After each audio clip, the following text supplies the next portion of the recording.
my judgment after what happened last summer was that Russia was the big loser.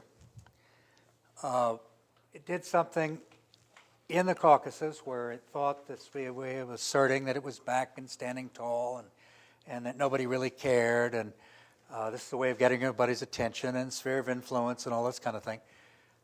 And they discovered that even though nobody in NATO was prepared to send troops to help Georgia, very important point when it comes to thinking about, do you want to bring somebody into an alliance? If you're not prepared to defend a country, don't bring them in to the NATO alliance. Just don't, unless and until you're prepared to do it. But the Russians now have to pay a price for this. Who would trust them? Ronald Reagan's phrase, trust but verify. Well, let's verify we're not even going to trust. Who's going to want to put investment into Russia unless it's ironclad? Who's going to want to look at Russian investments coming west unless you're quite confident of it?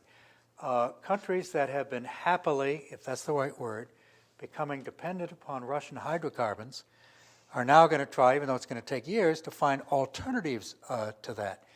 And frankly, the idea of taking a wooden ruble, people are going to think twice about it. I think the Russians badly miscalculated. And one of the most important things we have to do on this negative side, even though nobody was prepared to go fight for Georgia, is to make it clear to the Russians that if they were to move against Ukraine, that's not some out-of-the-way place. And incidentally, the United States can do things for Georgia. And a handful of countries can do for Georgia. You don't bring the whole alliance into it. With regard to Ukraine, if the Russians don't understand that that would be crossing some very deadly red lines, then we could have a real problem. Now, if the other way around, they can realize they made a mistake, and they can realize something which I believe is to be fundamentally true. This is not 1921 when Lenin could withdraw the Soviet Union from the outside world. It's not 1948 when Stalin could do the same and keep all the Eastern European countries from joining the Marshall Plan. Russia needs the outside world.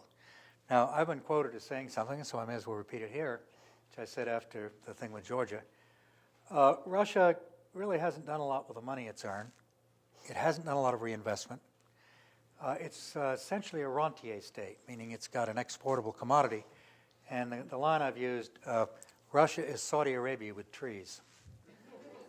All right? Well, I don't mean as a harsh thing, but if they really need us, they need us a lot more than we need them.